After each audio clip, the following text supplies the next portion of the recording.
Olá, boa noite. Polícia Civil indicia 6 pessoas de envolvimento na morte de adolescente em Patos de Minas. O inquérito identificou ligação do caso com outros 2 homicídios ocorridos no ano passado. No NTV News de hoje você também vai ver.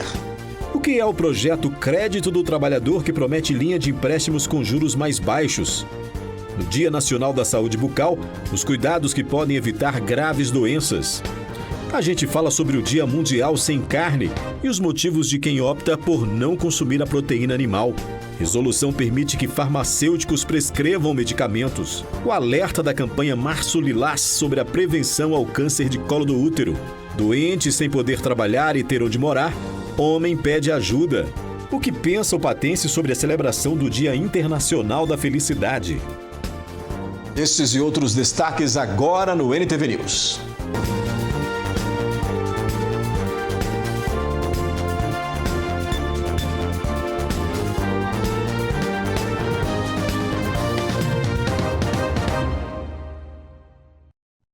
Começou hoje às 6h01 o outono. A tendência da nova estação é de redução no volume de chuva e de temperaturas mais amenas.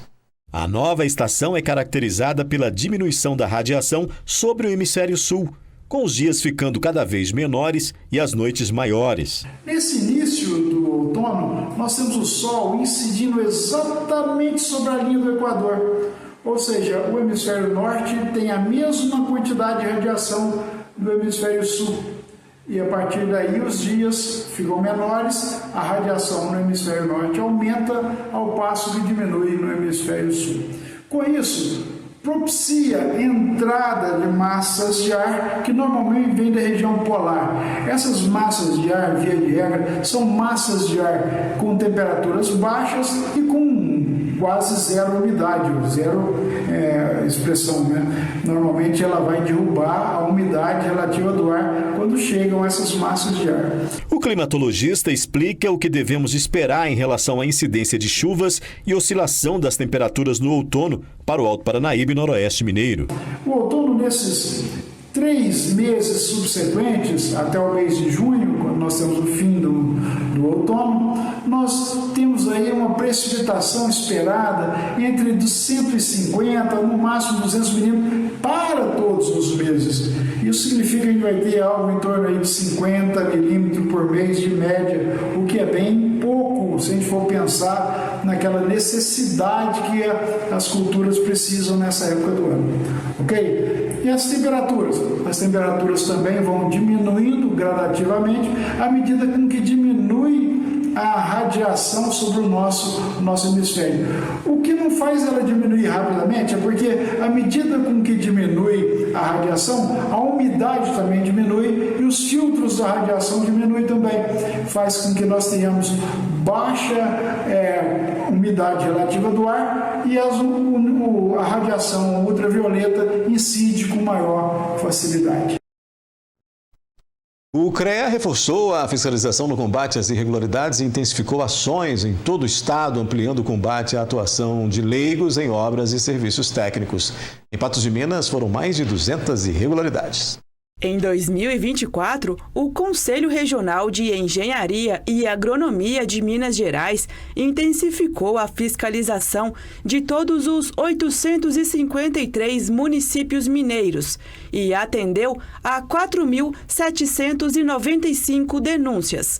Em Patos de Minas, foram realizadas 927 ações, com a emissão de 273 autos de infração. O presidente do CREA de Minas Gerais, engenheiro civil e de segurança do trabalho, Marcos Vinícius Gervásio, reforçou que a presença de pessoas inabilitadas em obras de engenharia, agronomia ou geociência representam um risco iminente para o bem-estar e para a segurança das pessoas da sociedade. Maiores irregularidades, maior índice de irregularidades que nós temos em relação ao exercício legal da pessoa física. O que isso significa?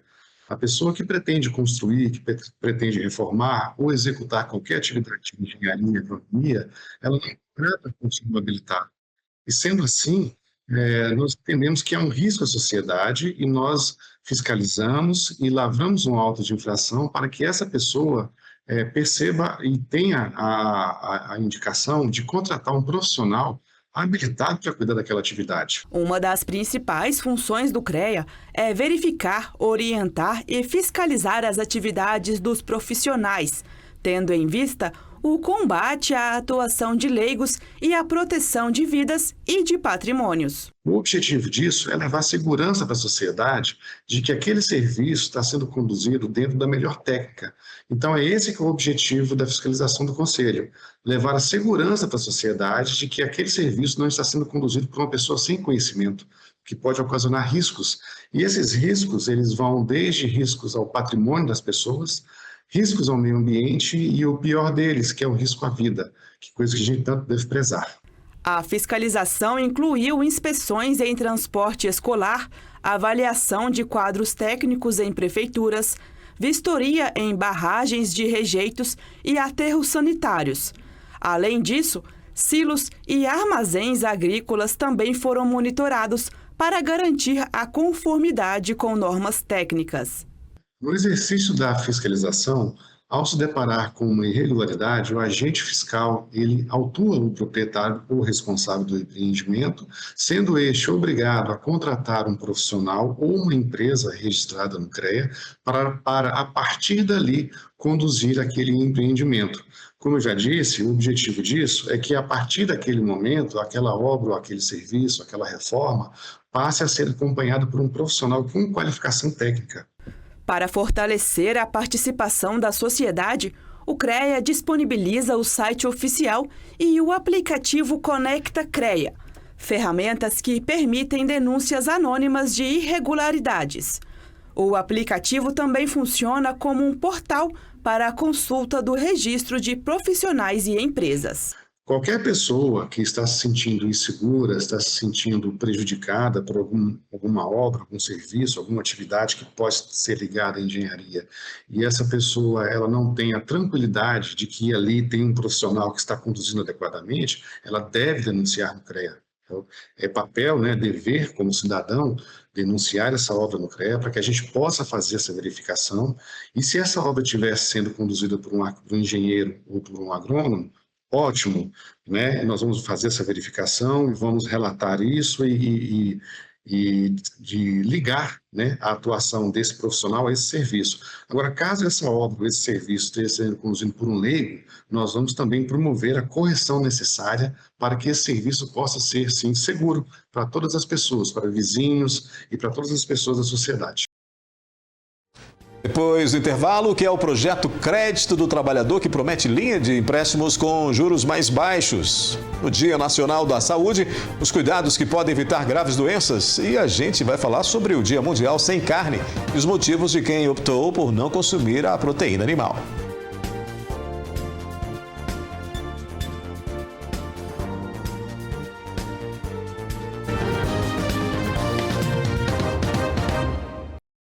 Nesta quinta-feira, o ministro da Fazenda, Fernando Haddad, afirmou que o programa de crédito consignado para quem trabalha com carteira assinada é uma forma de proteger os trabalhadores dos juros mais altos praticados pelo mercado. Mas você sabe o que é o programa Crédito Trabalhador? É o que a gente mostra agora.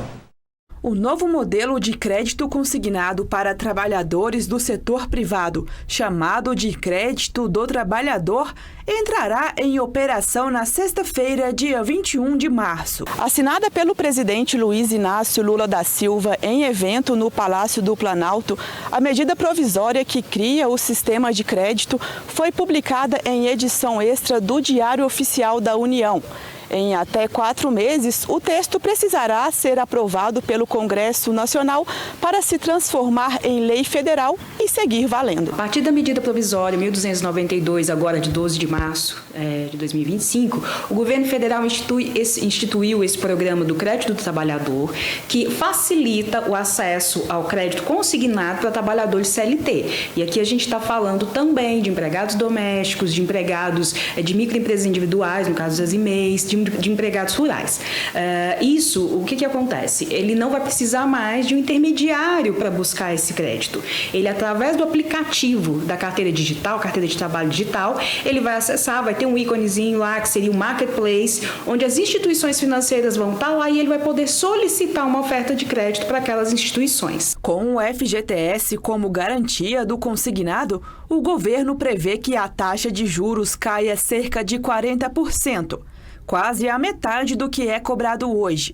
Mas para que a contratação seja possível, é necessário que o funcionário tenha os seus dados sempre atualizados. A obrigação de manter os dados atualizados é do empregador. O empregador tem a obrigação de manter os dados atualizados do empregado, porque a partir do social e óbvio, dos dados que estão na carteira de trabalho, né, do empregado, que o banco, a instituição, vai fazer aquela oferta de crédito, desde que solicitada pelo empregado. Tá? Então, a operacionalização deste empréstimo, a gente tem que ratificar, é do empregador, porque o empregador, por exemplo, vai ter, além de manter as informações atualizadas daquele empregado, ele também tem a obrigação de desconto e repasse do empréstimo contratado. Do ponto de vista do governo, a medida vai baratear o crédito e estimular a economia com a queda da taxa dos juros.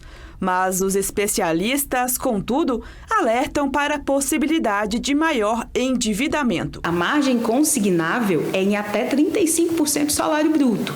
Então, 35%, até 35% pode ser comprometido com aquele empréstimo. Por isso que o trabalhador, ele vai ter que realmente fazer conta, ele vai ter que pensar se aquela facilidade ela tem que ser usada de fato, é uma situação emergencial, uma situação que ele precisa, porque, infelizmente, a gente sabe que uma dívida contraída de uma forma irresponsável, de uma forma sem pensar muito, pode trazer muitos transtornos depois. Vamos mudar de assunto. Celebrado no dia 20 de março, o Dia Mundial Sem Carne foi criado para alertar sobre os problemas relacionados ao consumo e à produção desse alimento. Nos últimos anos, tem crescido a quantidade de pessoas que deixaram de consumir proteína animal. Para muitas pessoas, a carne bovina, suína ou de frango é um alimento indispensável no dia a dia. No entanto, um número crescente de pessoas tem optado por excluir esse consumo. Uma pesquisa do IBOPE, em parceria com a Sociedade Vegetariana Brasileira, revelou que em 2018, cerca de 14% dos brasileiros se declaravam vegetarianos ou veganos. Para Priscila, que é vegetariana, essa escolha começou há 7 anos, motivada pelo desejo de adotar um estilo de vida mais saudável e sustentável. Ao longo dos anos, eu fui vendo que aquilo não era compatível com o que eu acreditava, com o que eu acredito, que é que eu não vejo necessidade de estar matando os animais, particularmente é o meu pensamento, de estar matando os animais para nos alimentar, né? Tanto é que eu tenho uma saúde boa, graças a Deus, ótima. Ainda não precisei repor vitaminas devido à falta da carne. E também falar que, então você se preocupou desde o início repondo. Não, para ser bem sincera mesmo, depois de 7 anos de vegetarianismo, que eu comecei a olhar para isso. Eu estou comendo proteína suficiente, estou comendo alimentos com ferro suficiente. Então, até nesse período que eu não preocupava com essa questão, meus exames estavam muito bons, né? Continuavam muito bons. E depois, me atentando a isso, que eu comecei a cuidar mesmo, a olhar para o prato e falar, não, aqui tem proteína, aqui tem ferro, né? Mas não a proteína animal. Para especialistas, eliminar a carne da dieta não é tão prejudicial quanto se pensa. Em alguns casos, essa mudança pode até trazer benefícios para a saúde. Quando a gente exclui a carne da alimentação, pode reduzir os riscos de doenças cardiovasculares, ajudar no controle de peso, a melhoria da saúde digestiva e promover menor risco de câncer. Criado nos Estados Unidos na década de 80, o Dia Mundial Sem Carne tem o objetivo de estimular o debate sobre o sofrimento animal, os impactos ambientais e sociais da indústria da carne, além de incentivar hábitos mais saudáveis e sustentáveis. Só quem deixa de comer carne sente todos os benefícios de ter uma dieta livre. E também, consequentemente, além de ajudar os animais, né, pensar nos animais, quem acabou ganhando também fui eu, porque nesse contexto eu acabo me livrando, né, tendo menos riscos de desenvolver um câncer, porque isso pode ser que muitas pessoas não sabem ainda, mas há muitos anos já o INCA, o Instituto Nacional de Câncer, fala sobre a relação da carne e o câncer, principalmente o câncer de intestino, né, de intestino, colo e reto. A alimentação vegetariana é segura, mas deve ser acompanhada com atenção por alguns grupos de pessoas. Ser vegetariano pode ser seguro para qualquer pessoa, desde que a alimentação seja bem planejada. No entanto, alguns grupos como gestantes, lactantes e crianças precisam ter mais atenção, porque é nessa fase que você precisa de mais nutrientes ainda para suprir algumas necessidades, porque querendo ou não, uma gestante ela está cuidando de um bebê, então esse bebê ele suga a mãe, então ele precisa de mais nutrientes. A lactante também está amamentando o bebê que precisa de nutrientes para ter um crescimento muito bom. E crianças também porque estão começando a fase de crescimento e precisa ter mais atenção sobre isso. E atenção! Qualquer suplementação de vitaminas deve ser feita com acompanhamento profissional. Uma pessoa vegetariana, ela desinclui um pouco de nutrientes do seu organismo devido a não comer, né, as proteínas necessárias. É muito importante a gente verificar hemograma completo, proteínas e totais e frações, principalmente da proteína, né, creatinina, ureia, vitamina B9, ferro sérico, ferro, colesterol total, frações, vitamina B12 e vitamina D também. Fazer sempre um check-up pra gente aí averiguar a falta, às vezes, de alguma vitamina, algum nutriente que é necessário ser suplementado. Adotar uma alimentação vegetariana pode trazer benefícios, mas... Neste 20 de março também é comemorado o Dia Mundial da Saúde Bucal, criado para conscientizar sobre a necessidade e a importância de cuidar dos dentes e boca. Segundo o Ministério da Saúde, as doenças bucais afetam cerca de 3,5 bilhões de pessoas no mundo e costumam estar associadas a outros problemas graves de saúde.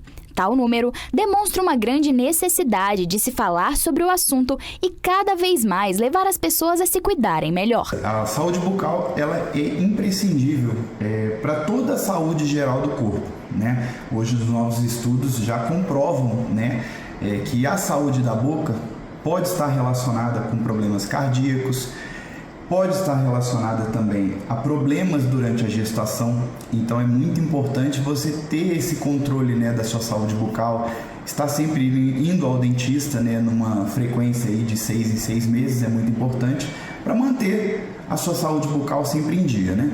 A boca é a maior cavidade do corpo em contato com o meio ambiente, podendo ser a porta de entrada para bactérias e diversos micro-organismos prejudiciais à saúde. Por isso, é necessário estar sempre atento e praticar alguns cuidados básicos dentro de casa. Escovo 3 vezes ao dia, passo fio dental todas as vezes. Eu amo cuidar da minha saúde bucal, ter uma rotina de higiene, visitar o dentista com regularidade e manter esses cuidados no dia a dia, porque eu acho que faz toda a diferença. Até porque um sorriso bonito e saudável, né, questão assim é sinônimo de autoestima, de bem-estar. Mas afinal de contas, o que realmente é mais recomendado na hora de cuidar dos seus dentes? O mais importante é desorganizar a placa bacteriana, que é o que? A escovação. Então, ter essa escovação, né, diária, ali pelo menos a cada refeição, né, fazer as 3 principais, né, café, almoço e janta, né, fazer essa escovação bem feita, né, sem pressa, né, eu sei que muita gente trabalha, às vezes não tem aquele tempo, né, para parar ali, fazer uma boa escovação, mas se atentar a ter essa rotina de escovação e usar o fio dental é muito importante. Manter a saúde bucal é manter a sua saúde como um todo e os bons hábitos precisam começar na infância. Se você for ao dentista pelo menos de 6 em 6 meses, você vai estar tendo um controle da sua saúde bucal. Então você vai evitar uma gengivite, uma cárie, né? Então que são aí os principais fatores, né, para você ter uma saúde bucal boa ou ruim, né, que é a cárie e a gengivite. E dali vão evoluindo para outros problemas, né. A seguir, o alerta da campanha Março Lilás sobre a prevenção ao câncer de colo do útero. E resolução permite que farmacêuticos prescrevam medicamentos.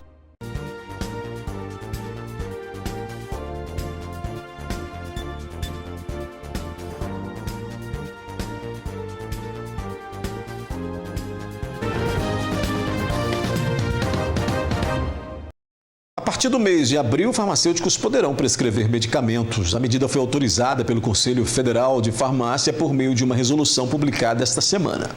Com a nova resolução, a competência do farmacêutico passa a ter respaldo oficial. Os medicamentos que não necessitam de retenção de receita poderão ser prescritos pelos farmacêuticos. O profissional farmacêutico, ele é um profissional, sim, capacitado para fazer a anamnese do paciente, para poder ver o problema do cliente, né, do paciente, e assim poder acabar ajudando o paciente com o diagnóstico e também com o tratamento, né?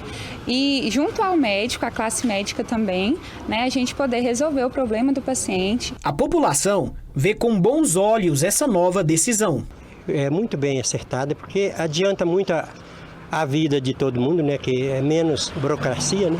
Todos estudaram por essa causa, né? E vale a pena.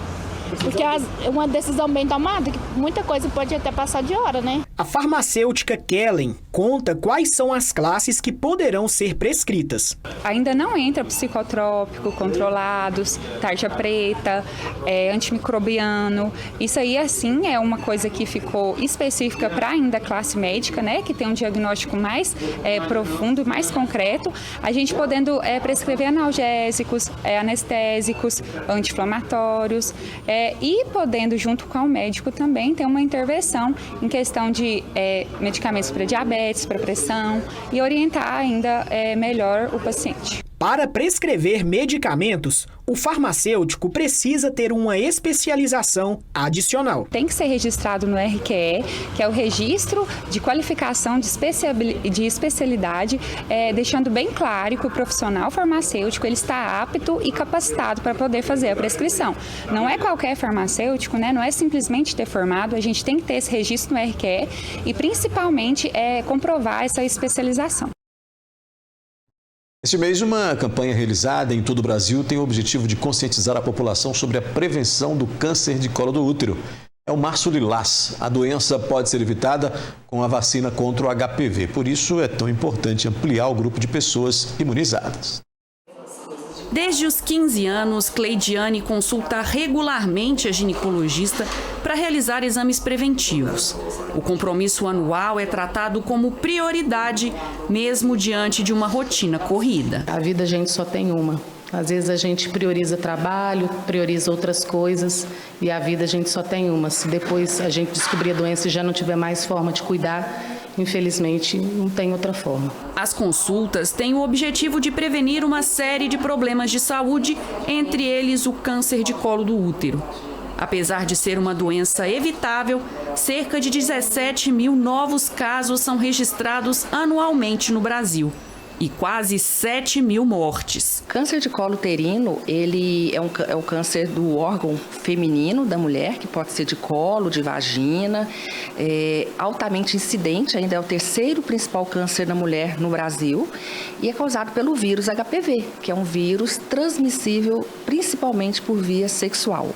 Portanto, o câncer de colo uterino é considerado uma doença, uma IST, porque ela é causada por um vírus transmitido sexualmente. O uso de preservativos contribui para a prevenção, mas de forma parcial. Por isso, é fundamental que essa proteção seja combinada com outras estratégias. A presidente do Comitê de Ginecologia Oncológica da Associação dos Ginecologistas e Obstetras de Minas Gerais, a SOGIMIG, reforça a importância da realização periódica de exames preventivos. Todas as mulheres, a partir do momento que elas passam a ter uma atividade sexual, elas são orientadas a irem regularmente ao ginecologista, pois existe o exame de citologia, o exame de prevenção Papa Nicolau, mais famoso Papa Nicolau, que é feito nas mulheres a partir de 25 anos, mesmo que elas tenham iniciado a vida sexual mais precocemente, mas o exame é preconizado que se faça a partir de 25 anos, depois, anualmente, após 2 exames normais, elas podem fazer a cada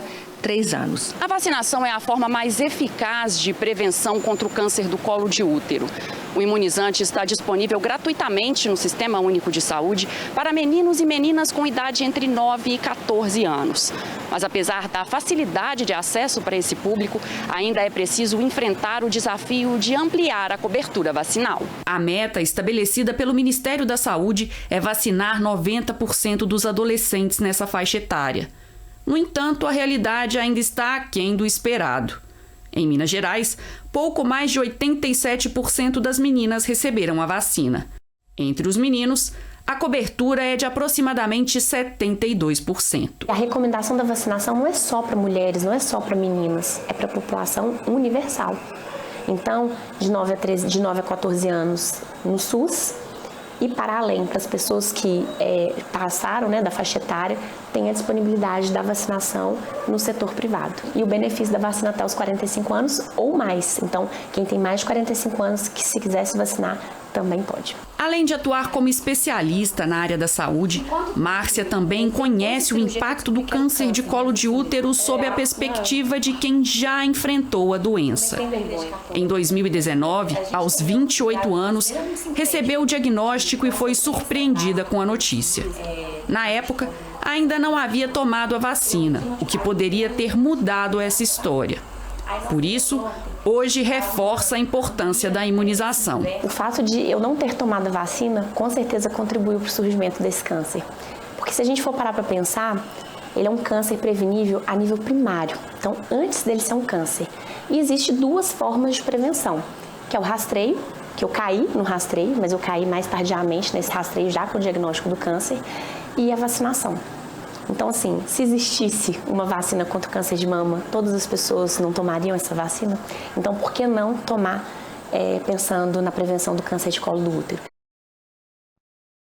Profissionais da saúde de Patos de Minas participaram na manhã de hoje de um evento para capacitação no manejo clínico de pacientes com arboviroses.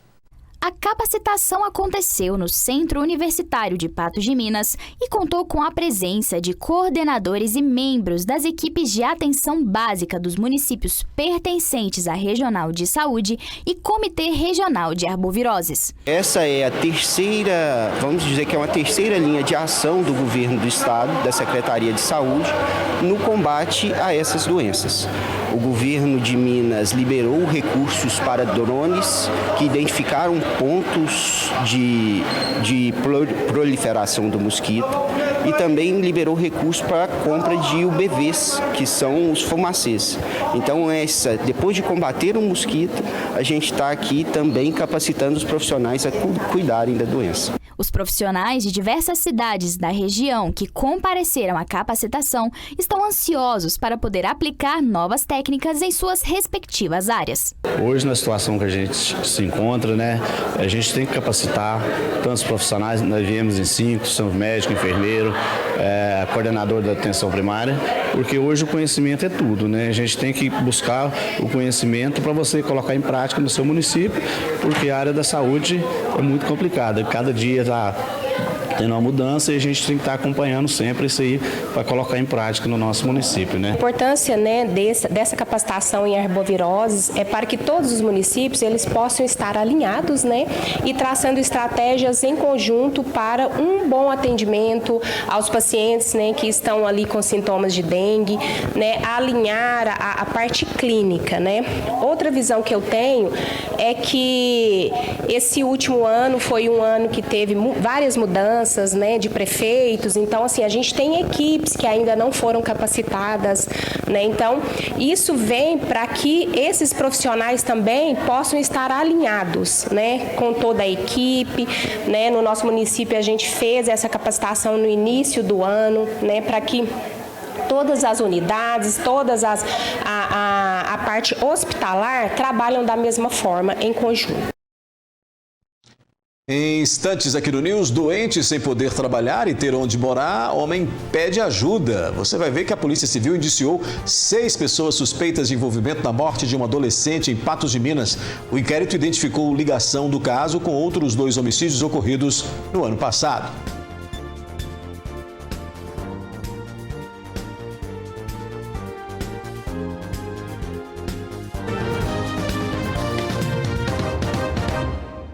Agora a gente mostra o apelo de um morador de Patos de Minas que vem passando por dificuldades. Além dos problemas de saúde que o impedem de trabalhar, ele está sem um local para morar. Seu Francisco levava uma vida normal e sempre foi trabalhador, mas há cerca de 10 anos começou a enfrentar graves problemas de saúde. Dor de cabeça, tonteira, tem hora que eu perco na rua, perco o sentido, sonho com os outros me chamando, isso aí tudo eu vejo. Eu sinto, os outros me chamando, sai lá de fora não tem ninguém. Mas não posso ficar andando muito sozinho na rua, porque é perigoso o jeito que eu tô. Ele relata que a situação piorou nos últimos meses, devido à falta de dinheiro para comprar os medicamentos de uso contínuo. Eu não tenho dinheiro, eu não estou dando conta de comprar remédio. O remédio não é barato, não é muito baratinho nada. Ele conta que devido às situações que vem enfrentando, até sem local de morar ficou. Eu moro mais, quase, pode ser certeza, mas é na rua, porque de vez em quando eu vou ter um vizinho lá, mas eu vou de vez em quando, que eu vou na casa dele, chega lá no tal, vai pra rua, fico na rua mesmo. Aí na rodoviária ou em qualquer lugar eu fico, vendo na televisão, passar a noite. Ele tem 4 filhos, mas devido às circunstâncias, não pode contar com o apoio da família nesse momento. O mais velho meu tá com 32 anos. O outro tá com 20, a menina que é a gêmea tá com 20 também, e tem essa de 14. Eles não procuram saber como é que eu tô. Não me ligam, perguntando, pai, o senhor tá bem, como é que o senhor tá? Nunca falou isso pra mim. Então eu também esquece, perdendo. Eu não perco o amor deles, que eu gosto deles. Porque pai é pai, igual filho, não sei, né, a cabeça deles. Ele faz um apelo à população pedindo ajuda. Eu queria pedir à população de Patos de Minas, se vocês puderem me ajudar, qualquer apoio, qualquer coisa que eles me der, tá bom. Pelo menos nesse cartão de passe coletivo ou alguma coisa nesses remédios.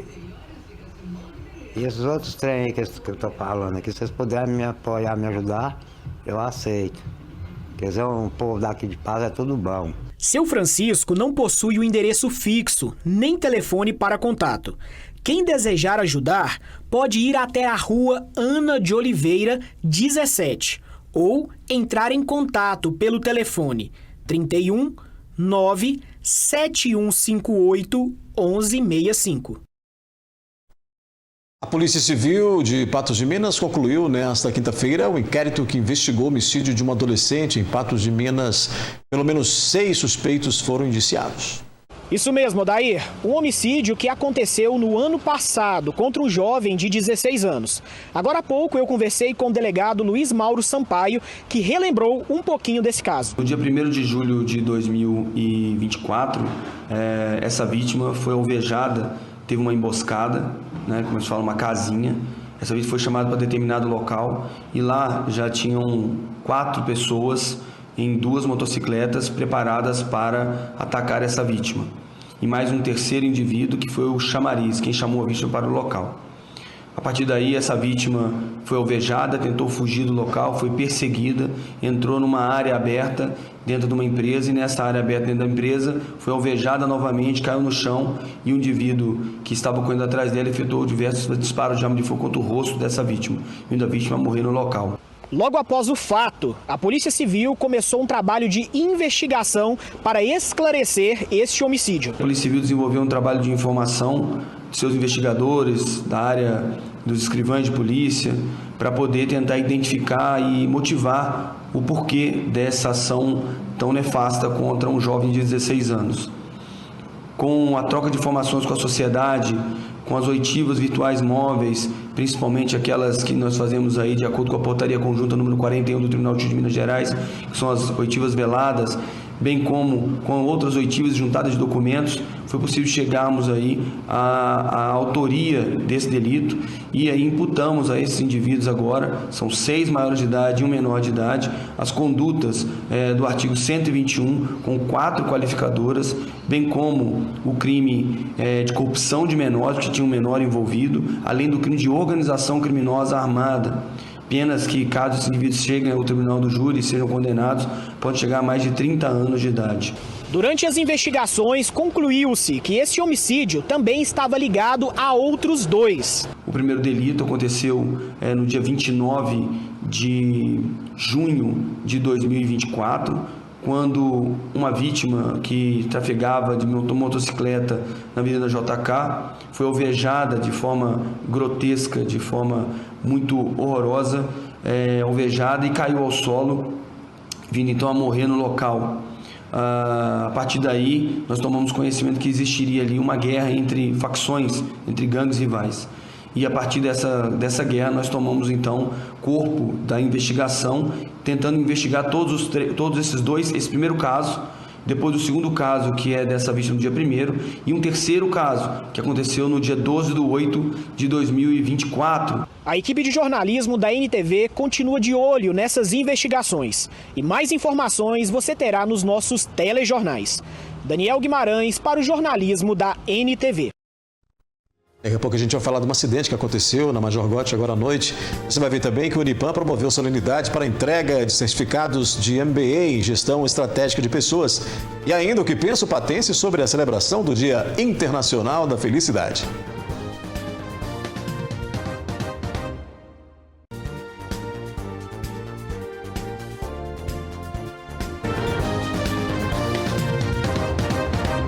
Hoje é o Dia Internacional da Felicidade. Nós fomos às ruas saber do patense o que ele pensa sobre isso.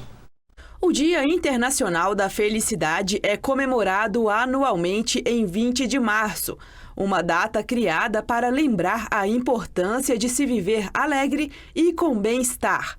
No ranking mundial da felicidade, publicado todo ano pelas Nações Unidas, o Brasil saltou 8 posições.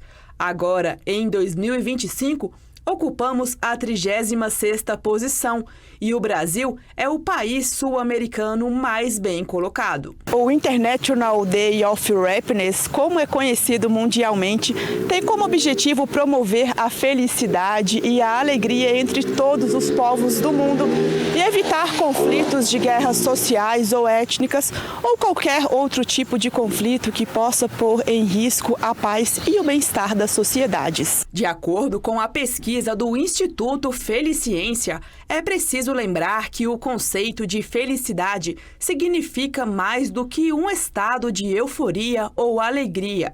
A felicidade é uma construção feita ao longo da vida, baseada na percepção das emoções positivas e no propósito da vida em que temos. Para cada pessoa, o conceito de felicidade pode ser dirigir um carro novo, estar perto de quem se ama, brincar com os filhos, estar na natureza, ganhar presentes ou se divertir com amizades. Mas, independente do que te faz alegre, que seja um feliz Dia Internacional da Felicidade. O que me deixa feliz é ver a felicidade do próximo. Isso me deixa feliz. Fazer algo de positivo, jogar capoeira, tocar berimbau, abraçar alguém que eu amo, minha família. Isso me deixa feliz. Eu queria, sim, que o pessoal fosse todos humildes, com mais amor, mais carinho na face da terra, porque não tem, as pessoas hoje eles não sabem valorizar o carinho e o amor. Então, eu acho assim, eu amo a todo mundo, eu não tenho raiva de ninguém, eu expresso o meu amor, eu posso estar contrariada, mas eu amo. Não é um gostar, porque nem Jesus gostou do próximo dele, né? Mas ele ama com todo o amor dele, e é assim que eu me expresso. Então, se eu não gosto, mas eu amo o próximo. Andar de bicicleta na lagoa. Muita saúde, muita paz, muito amor. Deus em primeiro lugar, né? E a família, saúde e paz. O resto nós corre atrás. Jesus amou todos, né? A gente deixa claro aqui. Amou o próximo dele. E a gente faz de tudo e busca sempre, né, essa felicidade, que é estar junto. É estar buscando coisas iguais, próximas ali da família, dos amigos. E por que não, de vez em quando, você sorrir de tudo? Porque rir de tudo também é bom, né? Você se levar a sério demais o tempo todo, você acaba ficando um tanto quanto triste na sua vida. E ser feliz vai além disso. Vamos mudar de assunto? Porque agora à noite, em meio à chuva que está caindo em Patos de Minas, em meio à chuva que já havia sido aí prevista pelo INMET, aconteceu um acidente na Major Gotti, né? O Corpo de Bombeiros publicou agora há pouco, são informações preliminares. O ponto de base da Avenida JK atendeu esse acidente envolvendo 2 carros e uma motocicleta na rua Major Gotti, né? A SAMU e Corpo de Bombeiros, equipes do SAMU e do Corpo de Bombeiros foram ao local para atender essas vítimas. 2 vítimas que estavam na motocicleta foram atendidas. A mulher, né, que estava na garupa da motocicleta, ela foi conduzida pelo SAMU para o atendimento médico, e o condutor dessa motocicleta foi conduzido pelo Corpo de Bombeiros ao atendimento médico. Portanto, informações preliminares desse acidente que acabou de acontecer na Major Gotti, como eu disse, em meio a essa chuva que, desde o finalzinho da tarde, início da noite, caiu em Patos de Minas, né? Atingiu Patos de Minas aí. Uma chuva que, como eu volto a dizer, estava prevista, de acordo com o INMET, essas chuvas intensas previstas para cair entre hoje e amanhã em Patos de Minas e também nos municípios vizinhos. Olha, o Centro Universitário de Patos de Minas promove na noite de hoje a entrega de certificados do MBA em Gestão Estratégica de Pessoas. A repórter Isabela Sanches acompanha a solenidade. Olá, Isabela, boa noite para você. Boa noite, Odair. Boa noite para você aí de casa que nos acompanha. É isso mesmo. Hoje nós estamos aqui no Centro Universitário de Patos de Minas, aqui no Salão de Júri, porque daqui a pouco vai acontecer a solenidade de entrega, né, dos alunos que vão se formar no MBA de Gestão Estratégica de Pessoas. Cerca de 20 alunos vão receber esse certificado, né, encerrando mais um ciclo de grande importância para a sua carreira, né, no mercado de trabalho. Ao meu lado está a Ângela, ela é uma das formandas desta noite, também vai ser a oradora aqui da turma de hoje. A gente estava conversando aqui um pouquinho agora e ela estava me contando, né, um pouco de como que foi essa experiência para a carreira dela. Ela que já é gestora, né, trabalha ali com pessoas, mas ela decidiu, né, se desafiar e fazer este curso aqui no Unipam, e ela vai contar para a gente, né, o que essa formação, o que esse dia de hoje representa para ela. Boa noite. Eu estou muito feliz, é um momento muito feliz essa noite, essa cerimônia. Para mim, eu tenho certeza que para os meus colegas também, né? Eu acredito que para a gente lidar, né, com os desafios do dia a dia, é preciso conhecimento, né? E eu busquei através desse MBA conhecimento e foi muito válido, muito gratificante, e realmente eu estou feliz em ter optado por ter feito esse curso. Foi mais de um ano, né? Você estava conversando aqui comigo de estudos, né, e dedicação para esta formação. E como que foi, né, esse processo? Não foi fácil, não. Eu acredito que para todos, porque a gente já tem uma rotina, né, muito puxada, né? Então nós tivemos que nos desdobrar mesmo, mas valeu muito a pena. Uma turma muito legal, muito unida, né? Então eu acho que todos nós aproveitamos muito, né, cada noite, cada dia, cada presencial também desse curso. Ângela, quero primeiramente, né, te agradecer pela oportunidade de falar com a gente aqui, né, e te dar parabéns pela formação. Obrigada. A gente vai acompanhar todos os detalhes aqui dessa formatura, né, e para você de casa, você vai acompanhar todos os detalhes dessa cerimônia amanhã nos nossos telejornais. Eu volto com você, Odair. Obrigado, Isabela, pelas informações, né? Que seja uma solenidade realmente marcante para todos, né? Amigos, estudantes e também pessoal que participa aí, né? Os professores e todo mundo. Bacana demais. O NTV News está terminando. Volta amanhã. Obrigado pela companhia. Amanhã eu vou te encontrar mais cedo, no 30 Minutos às 11h30 da manhã e depois aqui no News às 7 da noite. Até lá.